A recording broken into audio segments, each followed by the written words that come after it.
joining us this morning, James. We're going to go straight into the questions now. I'll let you know who's asking the questions, and they'll hop right in. We're going to start off with Brendan Gulick from Buckeyes Now. Hi, James. Congrats on getting back to the playoffs here. I want to ask you about Ohio State's offense as you guys have scouted them. Obviously, the offense has been pretty strong again this year, and they've shown they can win games in different ways. Trey Sermon last time out burst onto the scene with a record-breaking performance running the ball. When you guys watched that Big Ten title game, where did you see maybe some defensive breakdowns from Northwestern that enabled Sermon to have such a big day? Yeah, I mean, just being disciplined and fitting gaps. Those guys between Sermon and Teague, Master Teague, what a football name. But they're just great running backs, to find the hole. So the second, you make a mistake and miss a fit, they're out the gate. So you got to be very disciplined. You got to be on your P's and Q's, and they'll make you pay if you're not. Next question is Scott Rabelais with the New Orleans Advocate.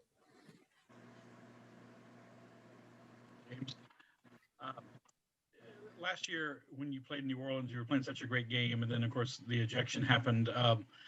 Did you have any thoughts about when you saw you guys were coming back to New Orleans for this game? Did it mean anything to be back in this game and just being back in the playoffs? Do you feel like, is there any kind of not redemption, but a chance to prove yourself again on this stage? Yeah, I've been fortunate enough to be in the playoff picture every year I've been here. So there's never really any redemption. Of course, maybe we want to win, but we're just grateful to be in the playoff again. We don't care where we play or who we play. We're just fortunate to be here and excited for the opportunity. I'm 0-2 in New Orleans though too. So that kind of lingers in your head, and you want redemption in that aspect. But other than that, we're just trying to win the next game. We're going to go to Patrick Murphy with 24/7 Sports. Hey, James, similar question, but looking at the passing game, Ohio State has done well most of the games, but struggled with Justin Fields in the Big Ten championship game. Similar to the question you were asked earlier about the running game, what did you see there that maybe you guys can now take into this game to try and slow that passing attack down? It's going to be hard. You got a Heisman caliber player in Fields. They got great skill. They got great receivers. They got great tight ends. They got dudes everywhere. So I think just Northwestern did a pretty good job. And I think Ohio State probably just didn't play their best. I think that was the main factor. They're a great team, and they're going to bring it. So we just got to try to do our job and compete, make competitive plays, and put ourselves in good position. Up next is Grace Rayner from The Athletic. Hey, James, can we go way back to your recruitment and why Clemson, why Coach Sweeney and Coach Venables? Yeah, my dad played for Oklahoma, and I wasn't really a fan of anyone, which kind of helped me out a little bit, in my recruitment. My coach growing up was very similar to V, and that intensity aspect, in your face, demand perfection, all that. So as soon as I met V, I kind of fell in love with his style and his intensity, and we're on the same wavelength, me and him. And then that's before I knew the kind of man Sweeney was. So it was a win-win, when both of them are recruiting you. The decision was easy at the end of the day. I knew from pretty early that, I wanted to play for a man like Sweeney, and I wanted to be coached from a guy like Coach V. Next up is Joey Kaufman from the Columbus Dispatch. James, this will be your third time playing Ohio State over your career at Clemson. When you prepare for them, at this point, does it feel, because of the familiarity, like a rivalry game? I wouldn't call it rivalry, but there's I think we definitely, there's blood in the water for both of us. It's just I don't think it's a rivalry. I think it's a semifinal playoff game. It's a chance to go play for a national championship. It doesn't matter who you're playing at that point. You want to win, and they do too. There's definitely a lot of intensity brought into the game, and that could feel like a rivalry game, but I wouldn't call it that. It's a playoff game. It's to go to the big show. So. Next up is Josh Needleman from the Charleston Post and Courier. Hey, Jamie. We heard from Dabo earlier that Xavier missed the game last week because he was in a protocol situation.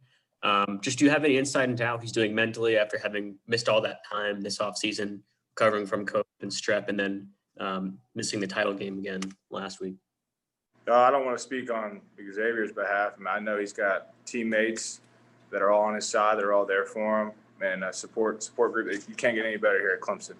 So, I mean, y'all can talk to him personally if y'all, get in his head. But I just know everyone in this building is supporting him and whatever he's going through. Next question is David Hale. Hey, James. I'm curious, you mentioned the personality of Coach Sweeney as being one of the reasons that you wanted to play there. I feel like this year he has probably been criticized more than he had probably ever been in his career for a lot of reasons that I think are just explicitly Dabo. He speaks his mind on things without necessarily trying to couch his words to make other people happy. I'm curious what it's been like for you as players to sort of see some of that critique of him this year as the season has gone along. No, I mean, it's just a normal year for us. I mean, if you spend all your time trying to please everybody, it usually doesn't end well for you. You don't get accomplish and do things you want to do, and you kind of change your belief, in some of the things. I'm with Dabo 100% all the time. I don't see anything different. He's always been this way to me. So, I'm behind him full force always. Next, we'll go to Bill Landis from The Athletic. Hey, James, is there any similarities between what you all had to do against Ian Book and kind of containing him in the pocket to what you're going to have to do against Justin Fields with his ability to create plays? 100%. You could argue Fields is even more talented athletically with speed and stuff. The guy makes plays. He's going to play. He's, like I said, he's a Heisman caliber player. He's going to play in the league. He's a great player. So we're just, like I said, you got to be on your P's and Q's, got to do your job, and you got to do it at a high level. Next up is Anna Hickey from Clemson 247. Hey, Jamie. How are you feeling physically after the ACC championship, and how do you feel right now? I feel great now. I feel fantastic. And then after the ACC championship, I was sore, but it was the right kind of sore. It was the first time I was that kind of sore all year. Really, I've been dealing with injury all year, something here, something there. But after the ACC game, it was that soreness where, it was like, all right, I just played a football game, a championship football game, the kind of soreness you like and you want. So, I feel like I'm pretty much 100% now. I feel really good, practicing hard, and I'm happy to finally, kind of be healthy. Next up is Dennis Dodd from CBS Sports. You got me, James? I hear you. Yeah. So much has been made about the spread offenses and how they can't be stopped, and everybody's running them. You guys run it. Alabama runs it. Ohio State runs it. Is there a secret sauce being developed somewhere, maybe at Clemson, to slow it down? As magic as it is?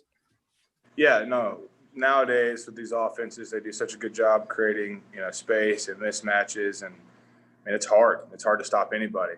But I think the secret is bend, don't break. It's, they're going to make plays. They're good too, but don't give up the big play and play good red zone defense. So everyone's capable of moving the ball, but it's a matter of can they do it an entire game, and could you make the crucial stops at crucial moments to pull away. Thank you very much, James. We're going to have to move on to the next because we do have players waiting. So thank you for the time this morning, James. No problem. Appreciate you guys. Thank you.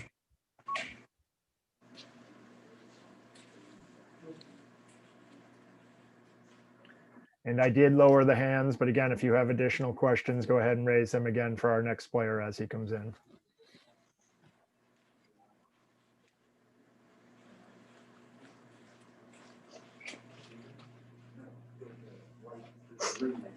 All right, we're being joined now by redshirt senior graduate and second team USA Today All-American safety Nolan Turner. We'll turn it over to John at the Sugar Bowl for moderation. John.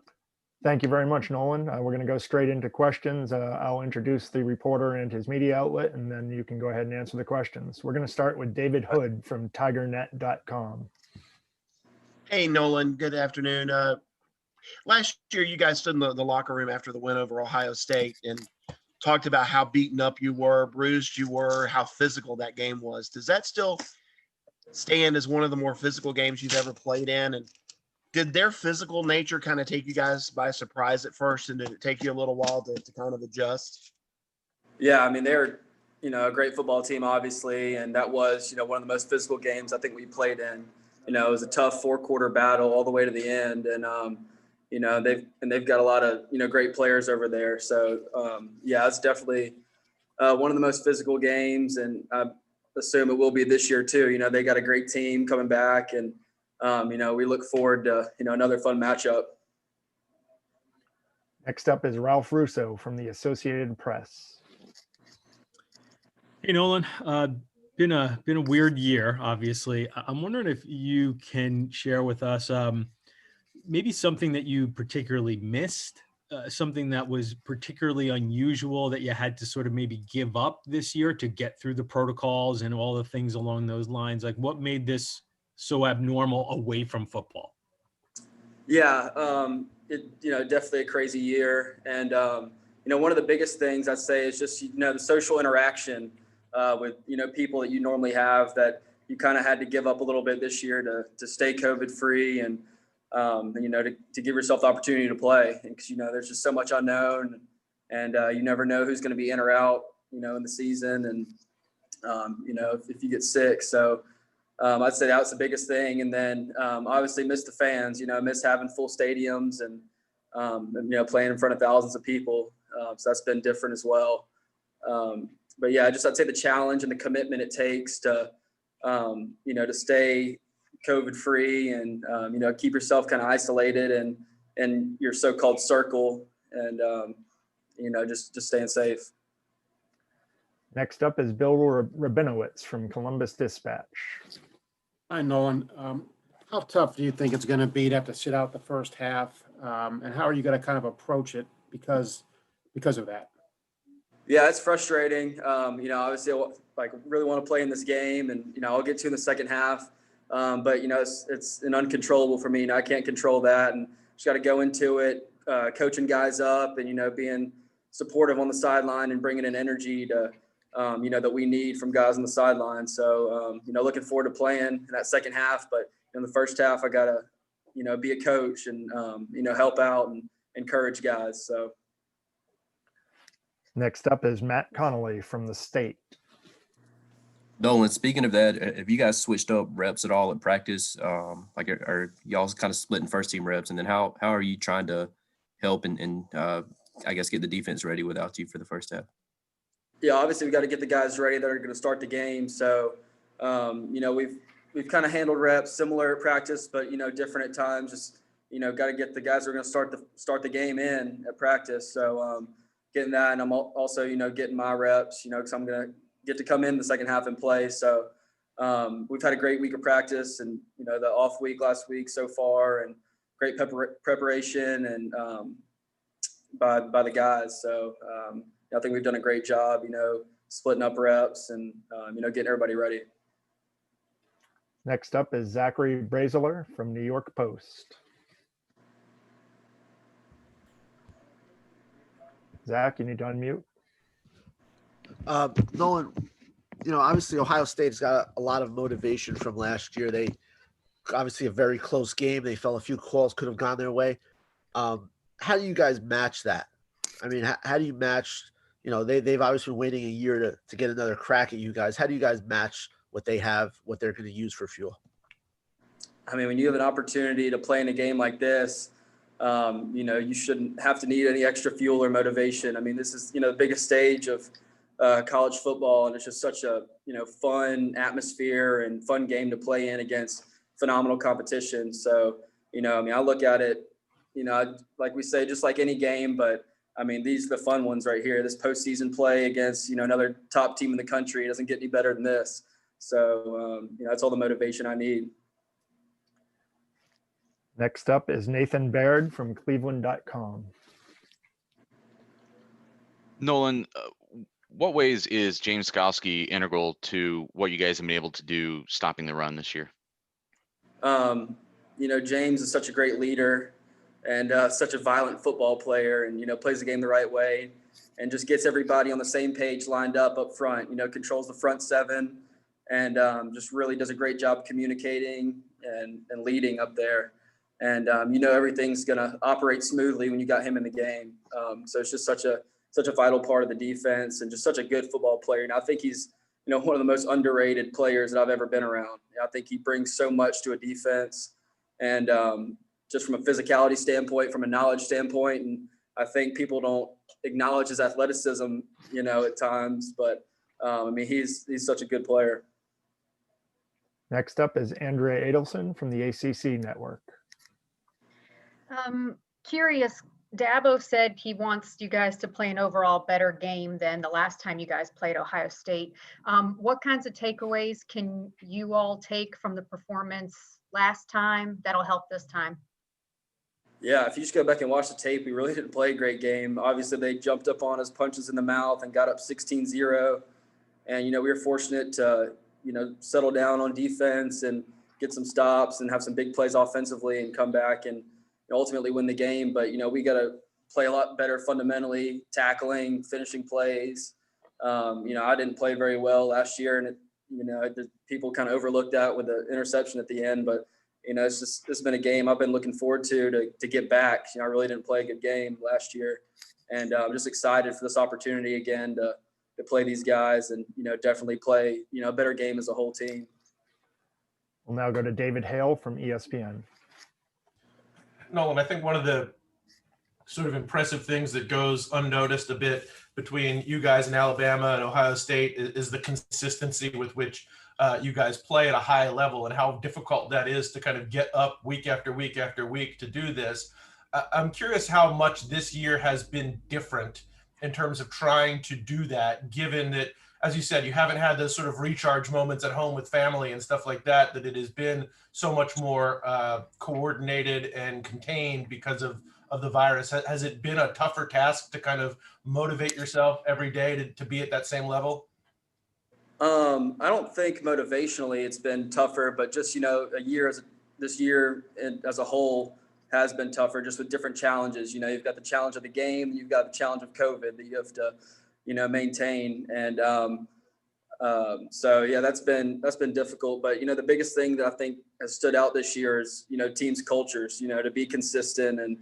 And that's really shown, I think, and all the, big college football programs and the teams that you keep seeing show up in the playoff, typically have, good cultures and good leadership. And I think that shows, and especially in a year like this, with all these other distractions and the adversity that teams have had to go through. Our final question will come from Dan Hope with 11 Warriors.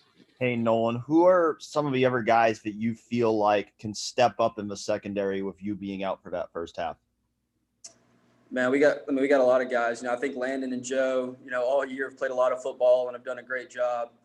Two really athletic young guys that have played a lot of football now, and they're not really young anymore. So, for sure them two. I think Ray Thornton, Tyler Venables, RJ Mickens, all guys that have had great weeks of preparation and practice. So, I'm super confident whoever we, have, play this week. So, we should have a great group of committed guys in the back end and, super confident they can get the job done.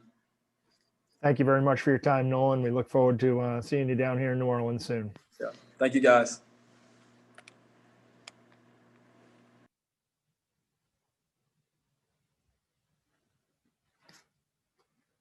Once again, go ahead and raise your hands if you have questions for the next player, and we'll do our best to get to everybody that we can.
Everyone, we're going to be joined in just a few moments by redshirt junior graduate linebacker Baylon Spector, second team All ACC selection by the Associated Press. He should be joining us here in just a few moments.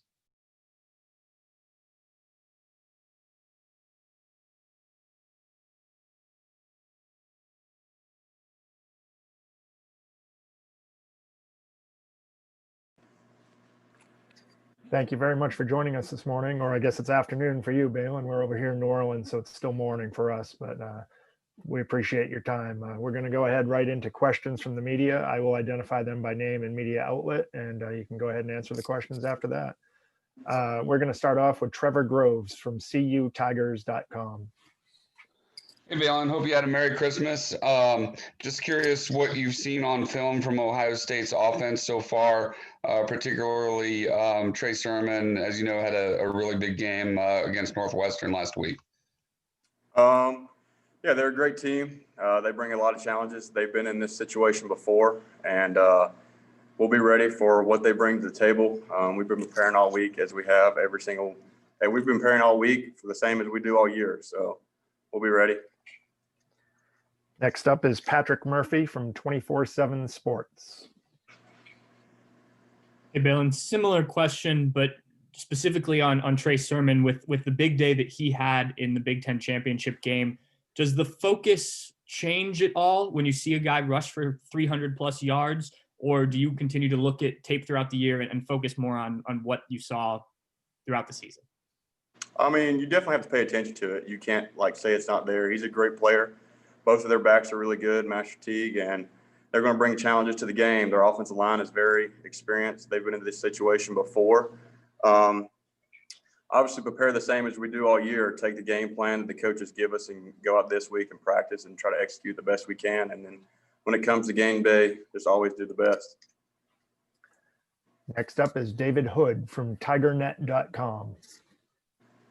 Hey, Baylon, last year in that game, standing in the locker room, everybody was talking about how physical of a football game that was, and some people might have even suggested they caught you by surprise with the physical nature. What are your remembrances about that game and how physical it was?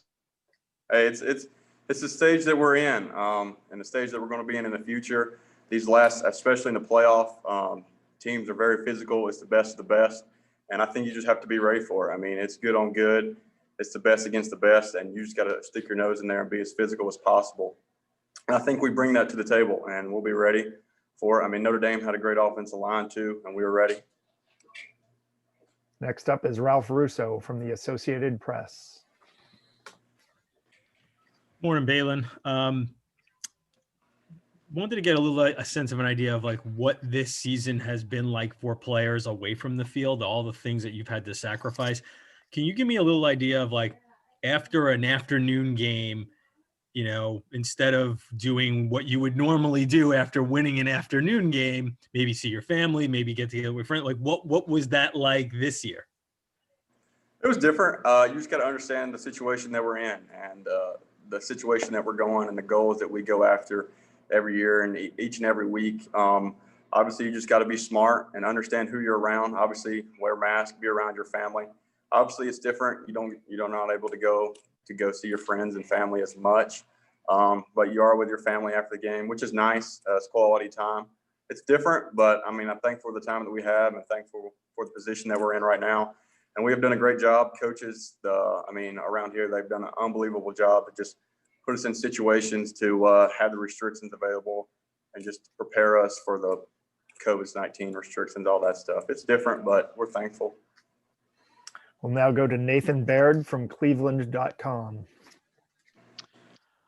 Hi, Nolan was just here talking a little bit about James Skalski and how he's maybe an underrated player, especially from an athleticism standpoint. How do you see that on the field? Where do you see things that maybe the average person doesn't about what he does as a linebacker? Me and Nolan were talking about that the other day, actually. I think people undervalue his athletic ability all the time. We see it every day. People don't see it. The kid just comes in here and grinds every single day. He's probably the strongest kid on the team for the linebackers for sure. And he runs just as well as we all do. You just have to be here and see it for yourself, I think. I think he's a great player. I'm super thankful to have him right beside me when I'm out there on the field. he definitely brings it, and you see that on the field. We haven't seen it all year, and you were able to see that in the ACC championship. We're going to go to Trevor Groves from cutigers.com. Baylon, just also like to know if you made a decision about whether you come back next year, or if you're going to wait and see how everything plays out, and if that's the case, whether you're able to win another national title will be a major factor in your decision. No, my plan right now is to come back. I mean, obviously, I've thought about my decisions and what's in the future for me. Obviously, that's very important to me and my goals and what I want to do in my career. Well, I think the best thing for me right now is to just come back and have another year of tape and to really just prepare for my goals. We're going to go to Bill Rabinowitz from the Columbus Dispatch. What do you remember most about last year's game? Is there a moment that stands out? Physicality, very physical game, and it was long too. I know Chad and Jamie were very exhausted at the end of the game, and they brought it. So it's gonna be a battle, and we're excited. I would say that's, if I would remember anything, the physicality of the game. We're going to David Hale from ESPN. How much has this year felt different? I mean, obviously you got all the stuff with COVID that has changed this year, but has the sort of day in and day out routine felt that much different to you to get to this point as it has in the last few years when you've gotten to this point too? I think it's pretty much the norm now. I mean, we've been doing it for so long that it's pretty much normal. We come in, we have our routine, the workouts, we wear our mask. Team meetings are in the indoor, we're all spread out. It's pretty much normal. I wouldn't say it's different. I mean, it's obviously different than what we have done in the past. But pretty much now at this point in time, it's normal for us. Next up will be Matt Connolly from the State. Baylon, how different is the bowl schedule going to be for you guys and the whole bowl experience this year? And are y'all doing any of the, I guess, events or any of that kind of stuff that y'all typically do? I say it's very different, especially for the older guys. The younger guys, they really don't know because they've never been to a bowl site. So, but for me and the older guys, I mean, going to a bowl site is always what you work for, especially the whole season. It's very fun. You get to do a lot of different things and just spend time with your teammates and go do different stuff. And then, but this year it's obviously different. Tonight we got bingo night. They're trying to do some stuff. It'll be fun though. We're enjoying it as much as we can. We'll now go to Joey Kaufman from the Columbus Dispatch. Baylon, just because of the familiarity with Ohio State and how often Clemson and Ohio State have met in the playoffs over the years, does this game at all feel like a rivalry game to you guys? We know what's on stage and the caliber of the game and what type of team they are, and we'll be ready. I mean, obviously we played them now 6 times, and we'll be ready. It's definitely a rival. We played them a lot, and we're excited. Next up is Anna Hickey from Clemson 247. Hey, Baylon. I was wondering if you could speak to the running style, the skill set of Trey Sermon, and have you seen his production and I guess just maybe his comfortability in the offense increase in recent games? He's a talented player. He runs very physical, gets downhill. We're going to have to be ready for him for sure in the run game. And then all the things that they can do off that, throwing game, play action, stuff like that. They'll be a great team. They have a great offensive line, and we'll definitely have to be physical in our front, and then especially with the linebackers, and be able to do the best we can to get him down. And our final question will be from Grace Rayner from The Athletic. Baylon, going back to Skowski for a second, we obviously see the really intense side of him on the field, but can you give us a little insight into what he is like away from football? I think depends on what kind of mood Skowski's in. I like being around Skowski. He's one of my best friends around here. One of the best teammates I've ever had. Pushes you every day. Depends on the day, I think. I mean, some days he comes in here and he's super intense than others, and some days he comes in and he's kind of relaxed. I'm super thankful to have him as a teammate though, and been able to get him over these past couple of years and seen him grow and come back and how much he knows, all of his knowledge. Thank you very much for the time, Baylon. Good luck in your preparations. Thank you.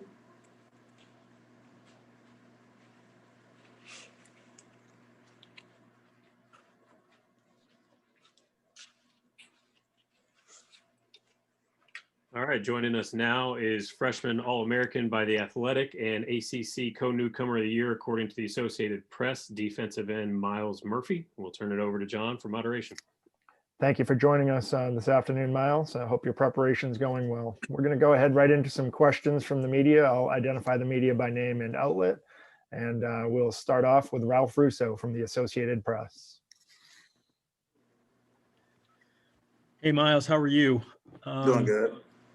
So, I know you've been on campus for a while, but then you have this weird year where all these restrictions come in as a freshman.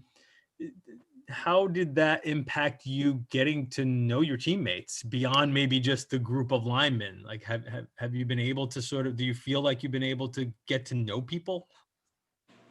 Most definitely. If anything, I feel like I've spent all of my time around my teammates, and I've made the best bonds that I could have made in college with my teammates because I'm around them 24/7. It's just straight practice, and school was online this past semester, so sometimes I'll just be in class, and we have study hall together, so I was really around them 24/7. So I've made the best bonds with them. Next up is Stephen Means from Cleveland.com. Hey, Myles, can you just talk about Ohio State's offensive line and what you see when you watch them on film and what kind of problems they might cause for your defensive line? They're pretty big offensive line, strong up front. So we're gonna have to be very strong at the point of attack up front, and they have a very good run game, very good structurally in their play calls with the stretches, inside zone, stuff like that. So we're gonna have to be very sound in our technique and very stout and strong at the point of attack to make sure the line is not moved in the wrong direction. So it's going to be very good up there. We'll now go to Trevor Groves from CUTigers.com. Hey, Myles, obviously an amazing freshman season for you. Has it really sunk in yet that you've been named freshman All-American and that you're playing on this stage, the college football playoff, right out of the gates as a freshman? It is pretty surreal. It is kind of funny to think that I was watching this exact game last year and now I'm in it. So it is very, very special to be on the couch watching it, and then the year after a great freshman season, being in the game. So it is a pretty surreal moment. Going to David Hale from ESPN. Hey, Myles, you obviously, I'm sure, chose Clemson in a lot of ways because of the culture and personality of the program and Dabo in particular. When you guys went through sort of this offseason and there was a lot of criticism sort of aimed at Dabo, what was it like for you, somebody who was sold on the program by him, to kind of hear some of that talk from folks outside the program, and how did the team react inside? Well, Dabo, he always preaches to be inside out more than outside in. The sink doesn't ship unless the water gets in the ship. So he always preaches that. And I knew what type of man Dabo was. We all knew what type of man Dabo was. So what outsiders said about our coach, it really didn't affect us because we knew what type of person he was. The coaches knew what type of person he was. And we really just kind of shook off all the outside noise and just, kept going with what we knew. We'll now go to Dan Hope from 11 Warriors. Hey, Myles, what have some of your older teammates told you about what it's like to play against Justin Fields? He's a very, very strong quarterback, very strong in the pocket.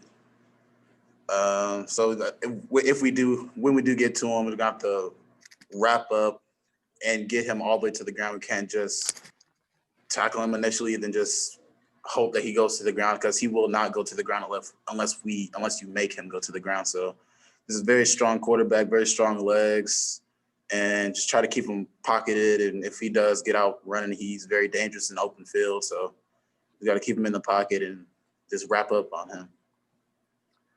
We'll now go to David Hood from TigerNet.com. Hey, Myles, looking at that game last year, you probably noticed really early that one of the defensive ends drifted a little bit, didn't set the edge, and they ran that big play early. How often are you going to hear from Coach V this week about set the edge, about use your eyes, And then how important is that considering just how strong their run game is? And if you give Sermon or Tiga a crack, they're gone. Well, it's very important. And if you didn't know, well, if I didn't know it was important before last week, I know now because Coach V has preached it every day on multiple occasions. So it's pretty much ingrained in my head, set the edge, do this and that. So if I don't know, I know now. That's for sure. We'll go to Andrea Adelson from the Acc Network. Myles, do you feel like the performance in the ACC championship game was the most complete defensively this season? And how much can that perhaps carry over into this game? We did. It was we had a good outing defensively in the ACC championship game, and Coach Winnie always says we play our best games towards the end of the season. Our game normally just starts to go up towards the end of the season once we put on the orange britches, you know. So I'm sure I have full confidence that it will carry over, but we can't just hope that it will carry over. We have to put in the preparation, watch film, keep standing in weight room, recovery, stretching, and whatnot. But yes, I do see it carrying over. We'll now go to Patrick Murphy with 24/7 Sports. Myles, great last name, by the way. You talked about watching last year's game on the couch, now being in the game. How much were you looking forward to this opportunity at the time, knowing that Clemson has made it a history of getting to this point? And now that you get to play in kind of this rematch, so to speak, what's the excitement level at this point? Well, I am very excited. It's more so getting just, staying in the preparation, staying in the playbook. But it is a very exciting moment because my teammates, they've always been talking about going to the bowl sides, what they've been doing at bowl sides. Although it's going to be very different this year. I really don't know what different is, but I'm just excited to go down to the bowl side. As we got bingo tonight, so that's going to be a little different for them, but different for me also. So, just something excited to do. We have time for one more question if anyone has one. Otherwise, we can dismiss Myles. Any other questions? We'll go to Zach Braziler from New York Post.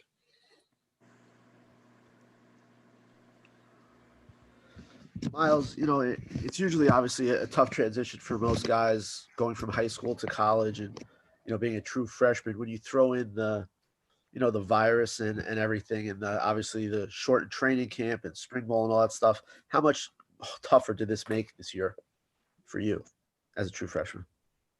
Well, it is most definitely more to look out for because, if you test positive, you have to sit out a certain amount of days and possibly miss a few games. So we most definitely had to be safer when we were off on football days. So going home, had to always wear a mask. If you want to just see a friend or something, you have to always wear a mask, keep your distance and whatnot.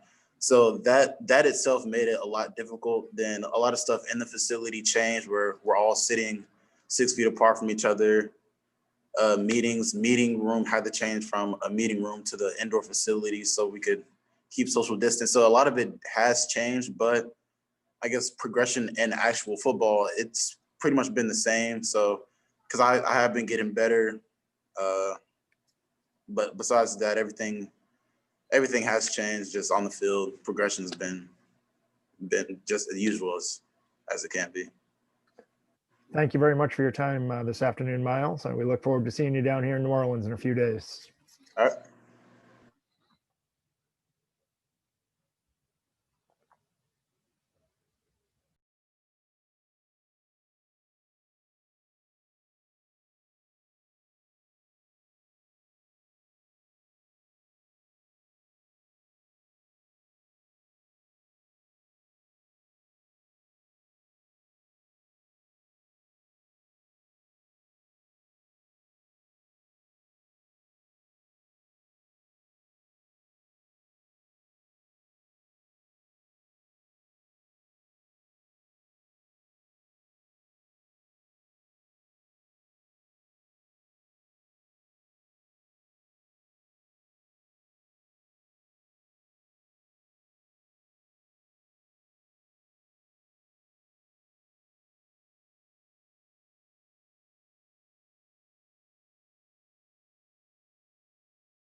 One update for people, if you hadn't checked some of the emails and realized that there's information on an FTP site, that's through the college football playoff. We'll be uploading video from all of these calls to that site. Coach Sweeney from this morning should already be up on the site. So if you need access to that and you didn't get the emails on it, go ahead and send me an email at johns@sugarbowl.org. We can make sure to get that out to you. You can also check allstatesugarbowl.org. We have a quote central section under the media tab. That's where we'll have transcripts of all of these, or not all of these. Again, we're just doing the head coaches and coordinators for today, but we will be adding in at least one player from each team today as well. So if you're on our media list, all of that will be emailed directly to you. For those of you not on the media list, if you'd like to be, once again, send me an email. We'll add you into it. Obviously, a unique year with we probably have a lot more virtual media than media in attendance here. So it's like for everyone, it's been an interesting time, but we want to do everything we can to help you all out.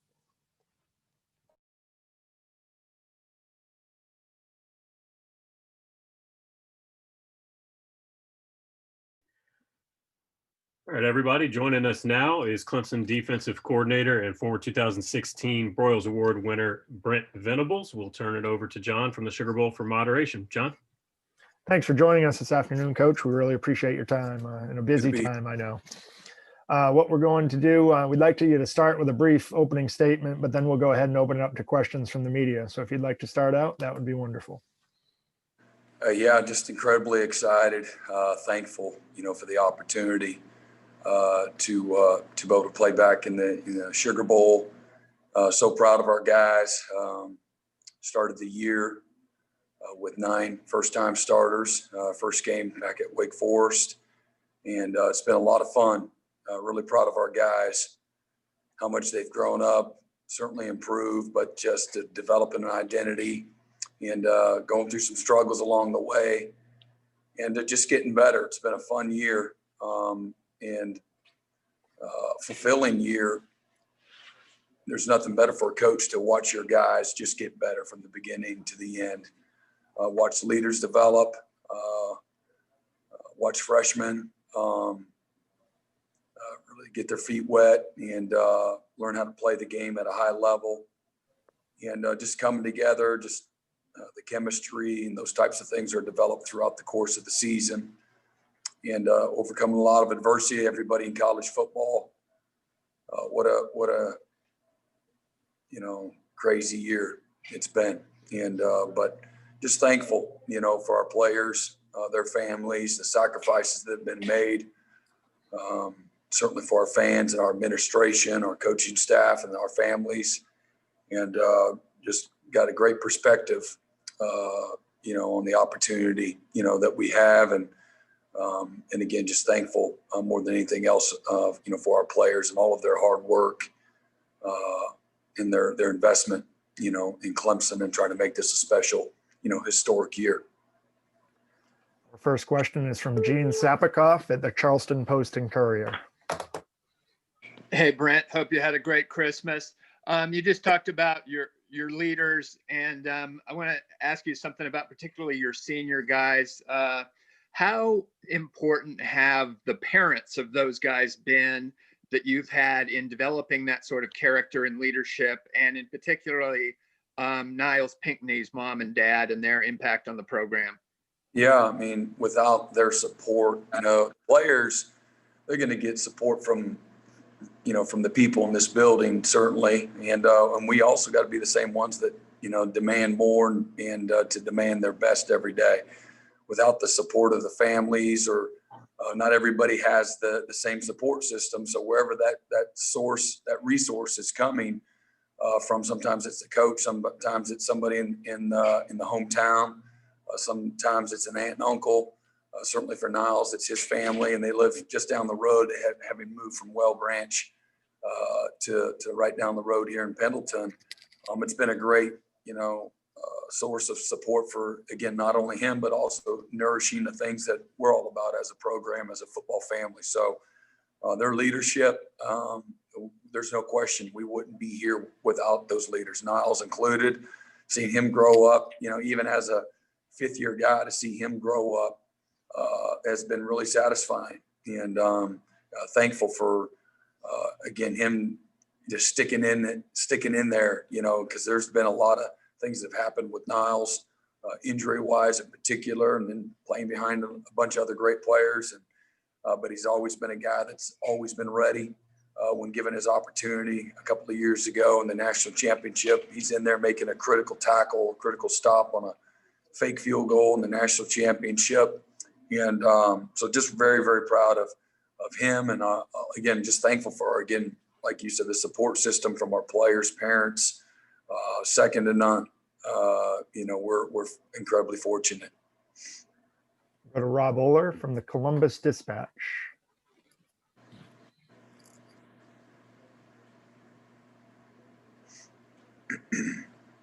Rob, are you with us?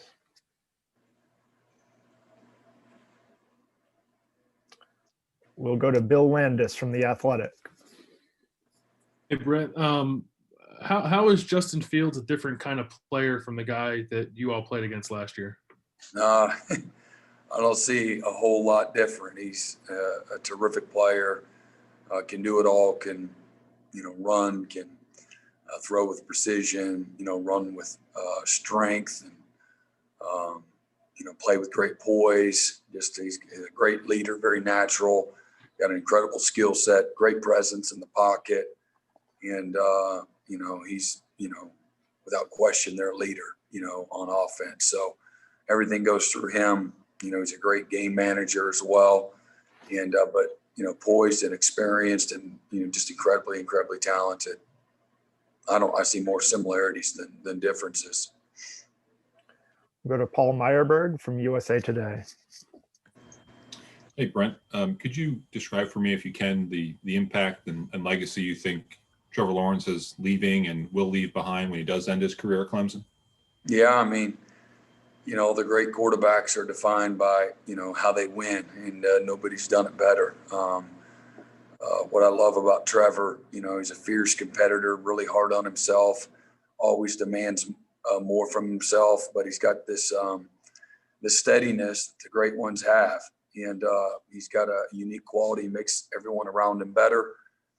He's the first to shoulder the blame. You know, he's willing to be in the back of the line as a leader and serve, and just has tremendous humility and has since the day he's gotten here. So again, he comes from, again, talking about parents, just wonderful people, and just he's been a joy to be around. And but legacy, I mean, we've been fortunate to have some great ones here, and you know, nobody's done it better, you know, than Trevor. And again, just done it in a very first-class way.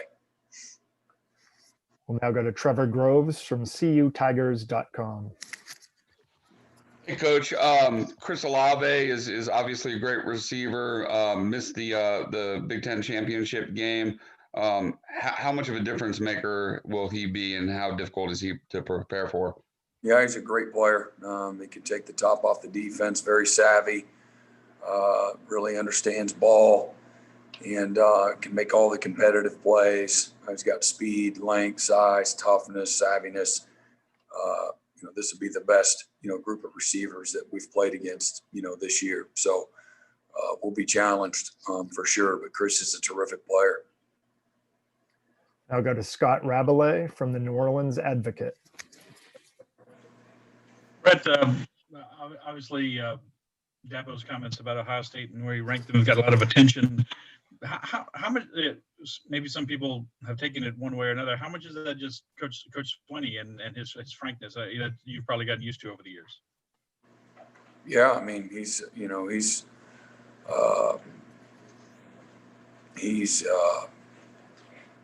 to speak from, you know, again, his heart, and he's going to stand on his beliefs, and he's certainly not going to be politically correct. And I'll be honest, certainly I'm paying attention, but it doesn't really affect us at all. You know, again, this is just another great opportunity.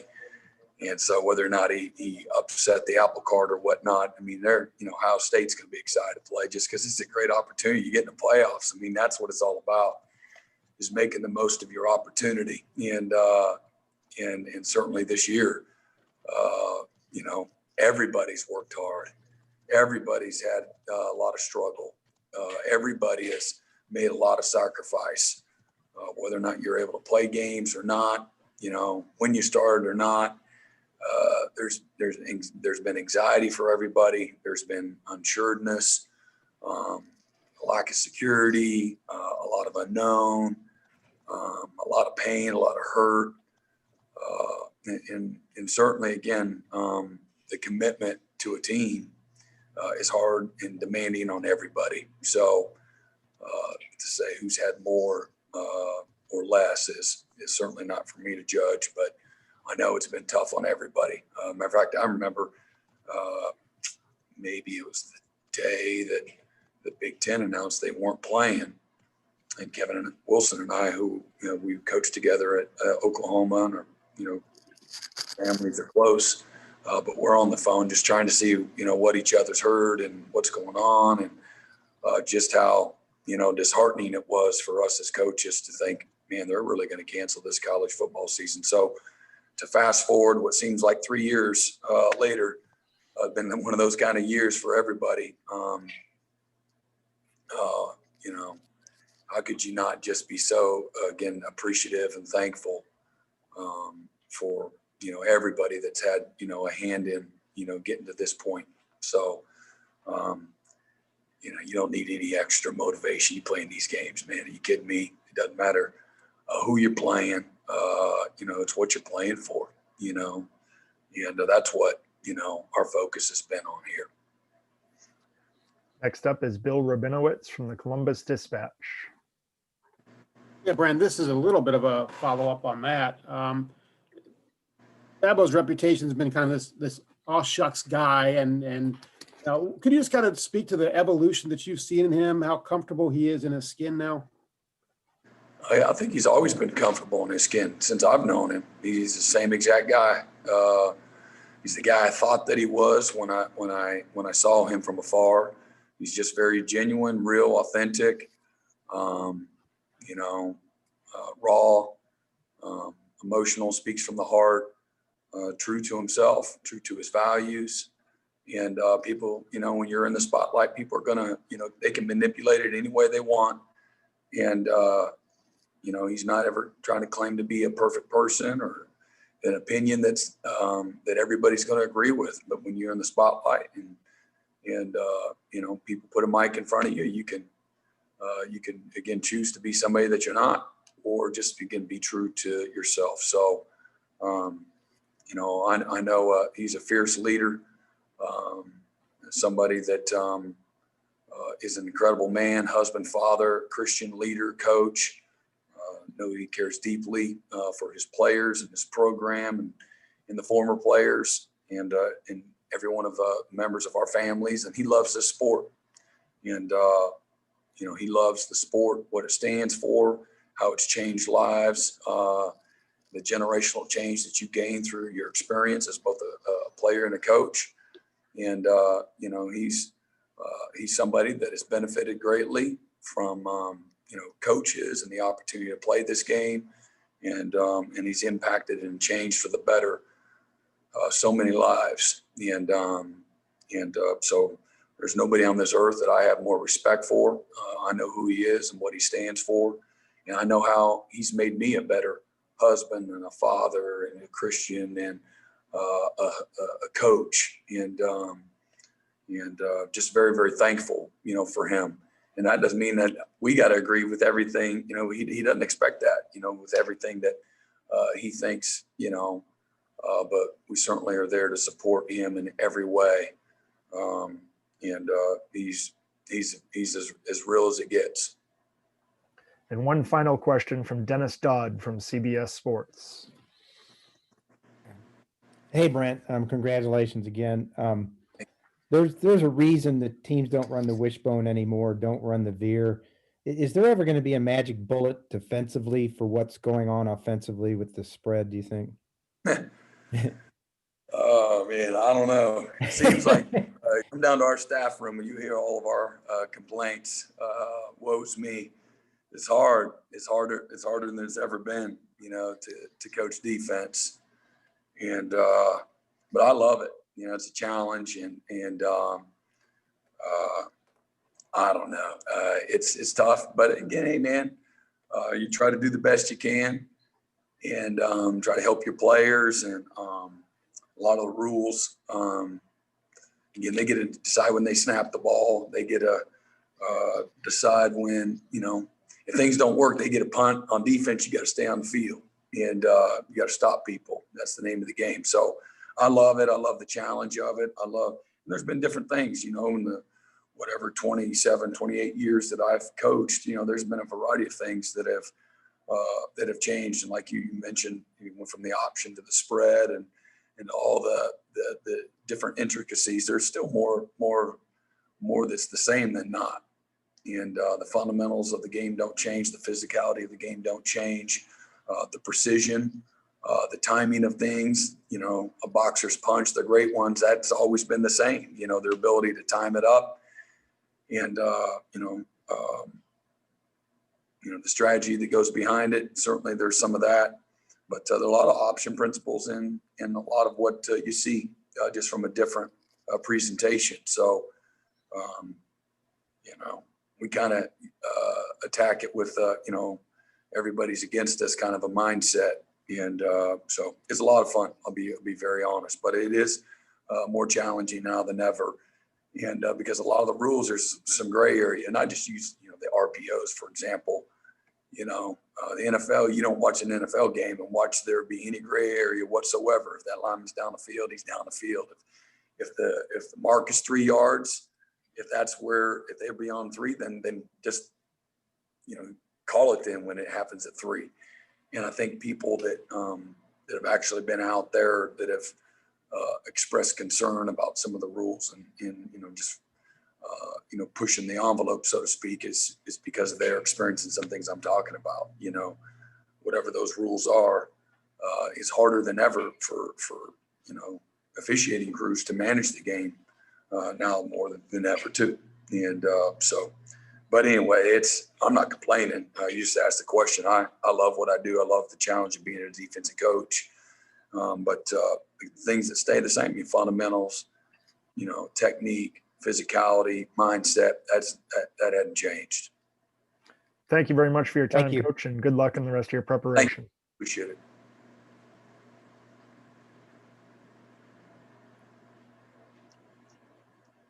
Does that mean I'm done? You're done, Coach. Oh, okay. Thank you very much. All right. Yeah, thanks. Appreciate it.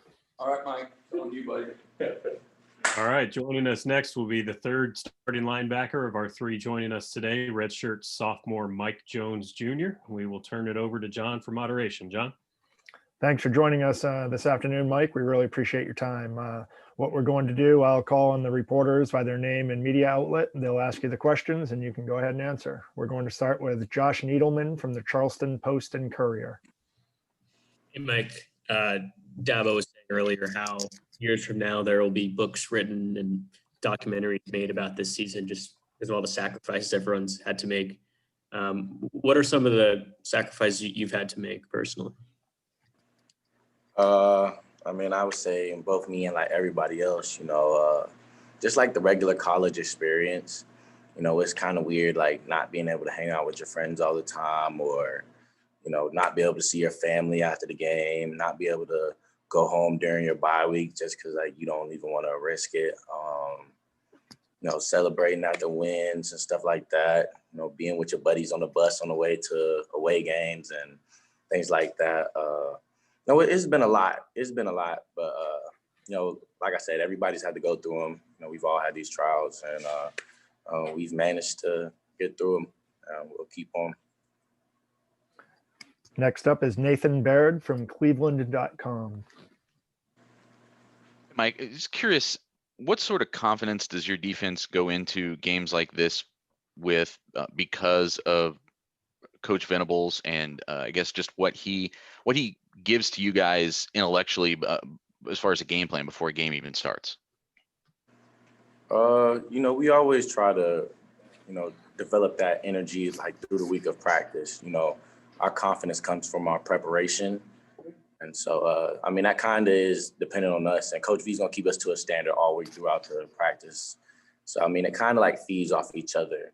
But, we go into the games confident, but that's just because we've done it all week throughout practice. We'll now go to Matt Connolly from the State.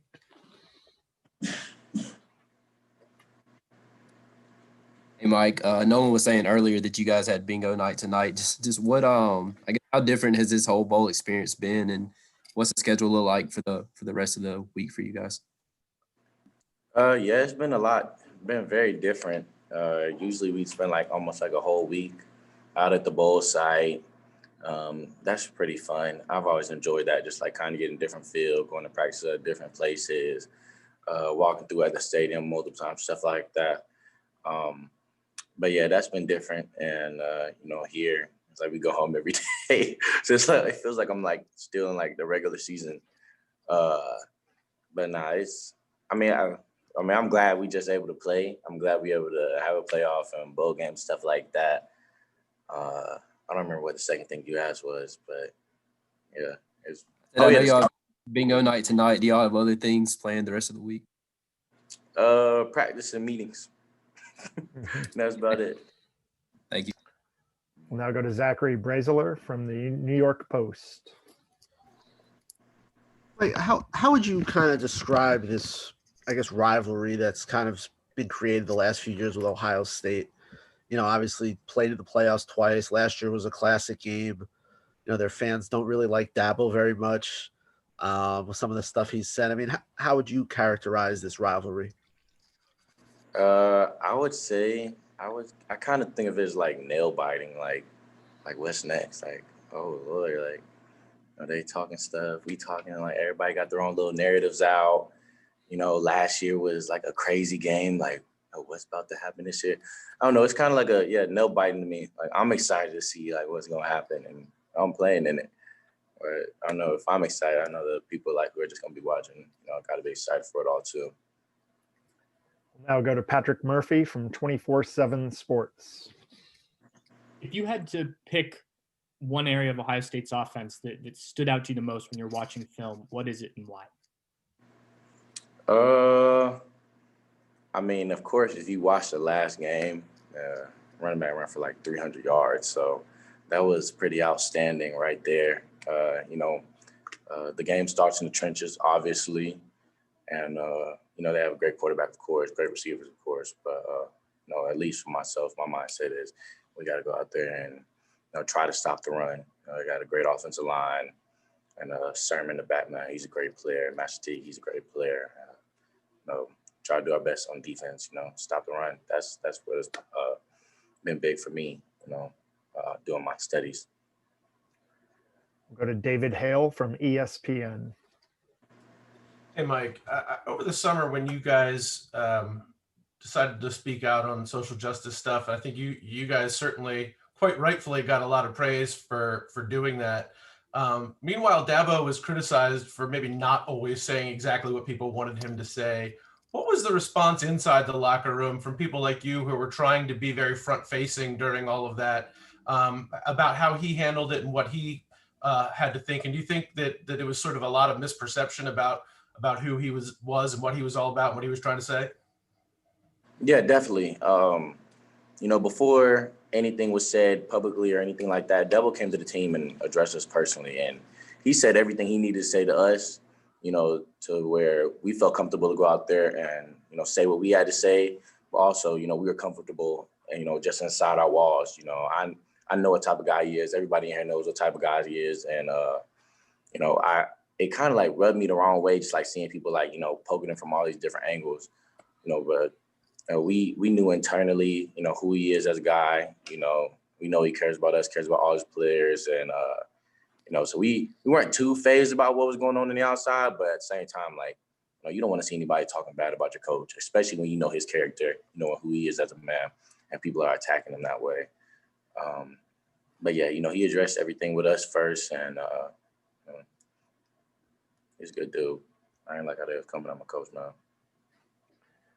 We'll go to Grace Rayner from The Athletic. Mike, we obviously know all about his leaderships and the intangibles he brings with his experience, but just from a pure football perspective, how is Clemson's defense better when Skowski is healthy and contributing like the defense is intended for him to? I mean, he's just. I feel like I don't even know like what I could really say, but it's just like so evident that we play on like another level. You know, of course he brings the energy, and he's such a smart player, man. The communication is just, you know, I'm not saying it's like not up whenever he's there, but it's like we all on our P's and Q's the whole time. You know, we saying everything, calling out things the whole time. You know, it's just like another level of like just knowledge whenever he's out there. You know, he's got plenty of experience, and you know that helps the whole defense, man. He knows everything. You know, from the front seven to back seven, everything. You know, he sees things. You know, a lot of times, you know, teams with tempo. You know, it's hard to get all your pre-snap reads and things like that. You know, and sometimes in a short amount of time, and you know, with guys like Scouts, you know, communicating little things. You know, you're able to pick up on things right before the snap. And so it just, you know, just that maturity level, that experience, man, it helps bring the whole defense to a whole nother level. And I'm glad to have him back, of course. Time for one final question. This will be Ralph Russo from the Associated Press. Hey, Mike, thanks for doing this. So you made mention of like sort of the weirdness of this year.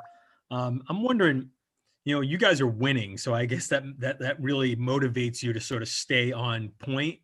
Do you have friends at other teams that maybe weren't, like throughout college, that weren't as successful? And did you sense that it was harder for them? I don't know if you want to give me any specifics, but just in general, did you ever have conversations like that with maybe friends who play elsewhere? Yeah, I definitely did. Coming from high school, I went to IMG. And so like all of my guys coming out, you know, went to other schools, and you know, I've seen like a lot of, you know, different problems, you know, teams have faced. I'm not gonna get into specifics, that would kind of be messed up. But I've seen teams that, you know, have dealt pretty badly with COVID, you know, and just like hearing, you know, things they do and things we do differently, you know, our protocols, you know, we take everything seriously here. You know, I feel like, and I'm not saying they don't, I'm not saying other schools don't, but, you know, we don't really fold on, you know, the things that we put in place. You know, we gonna, you know, have the right amount of space between everybody. We gonna wear our mask in the facility. You know, we gonna socially distance all the time, and you know, just not folding and staying strong on, you know, the things that you have to do. You know, just during this time, you know, it's hard, but you know, we've stuck with it all year, and I'm not saying other people haven't, but you know, we don't really get a lot of people with cases in a little minute. It's been a little while, but yeah, you know. It's also been good to see that, and you know, like, hey guys, you know, we're doing a good job. Like let's keep going on. Like you see other programs out here having problems. You know, we don't want that to be us. You know, just keep going hard. You know, we got a certain amount of time left, and so yeah. Thank you very much for your time today. We'll be all set with you, and we'll move on to our next player. Our final participant today is going to be one of our starters along defensive line. Sophomore Tyler Davis will be joining us momentarily.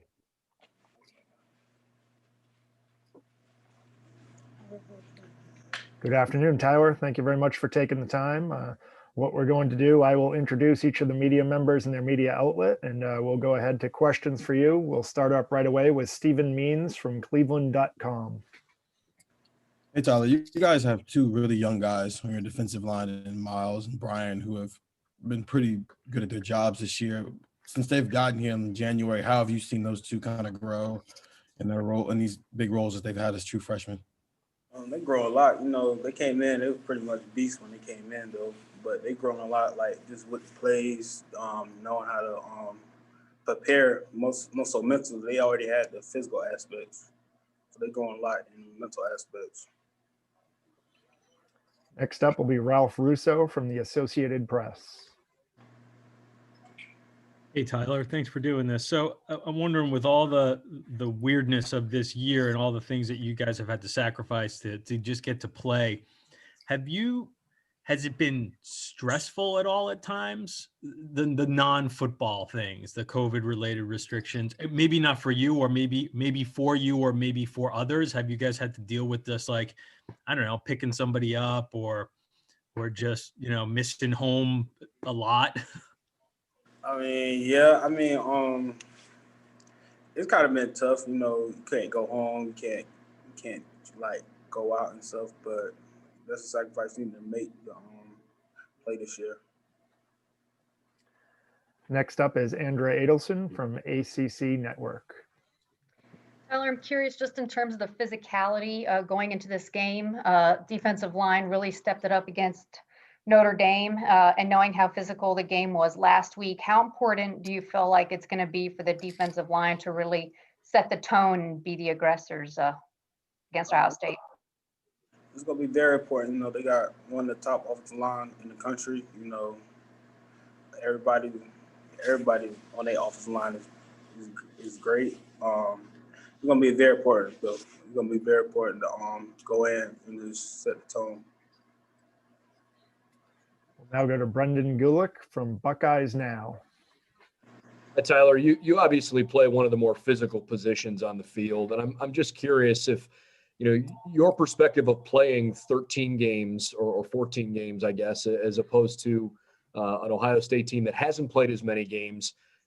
Do you think it's an advantage or a disadvantage this time of year where, you know, you're trying to balance the idea of being healthy versus being, you know, in a good rhythm and you know, on top of your game? No, I don't think there's no disadvantage or advantage. I mean, you play the game, you get on the field, you play the game. Ain't no excuses or advantages, disadvantages. When you get on the field, everybody's the same. So there's no disadvantage or advantages. We'll now go to Trevor Groves from CUTigers.com. Hey Tyler, you obviously missed the first game against Notre Dame and had a great performance in that defensive shutdown last week against them. How good did that feel to be able to get that kind of revenge? And how does Ian Book compare to what you saw from Justin Fields last year, just in terms of his mobility? It felt great, you know, to get the win and the ACC chapter again. But I feel like they're very similar the way they manipulate the pocket. You know, they do a great job moving in and out, making throws out fields. They like always have their head down, and then I just feel like they do a great job doing all of that, and they can make every throw. They just great quarterbacks. We'll now go to Nathan Baird from Cleveland.com. Tyler, what impresses you the most about Ohio State's offensive line, and what do you see from them on film that's allowing them to have the kind of rushing success that they're having? I see like a nasty group. Like they really get after it. I mean, they're very aggressive.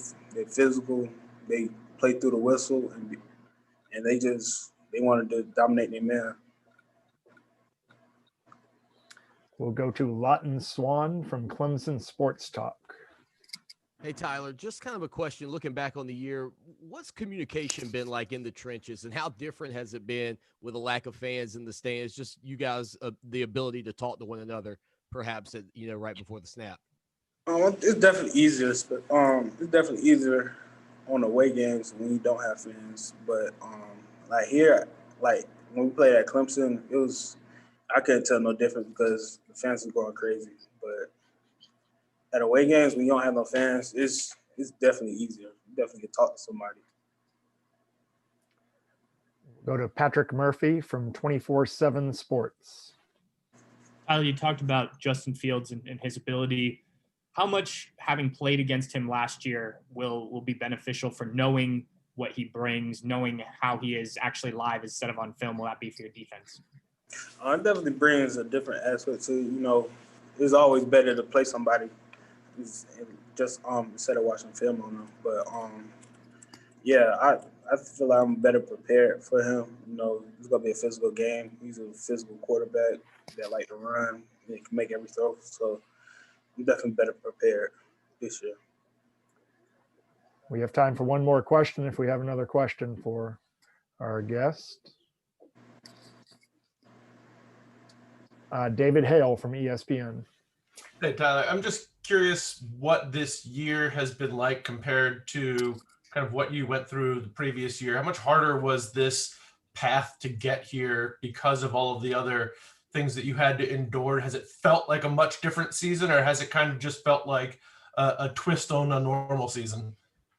I just feel like it's different. I mean, I would say both seasons kind of tough, but this is different.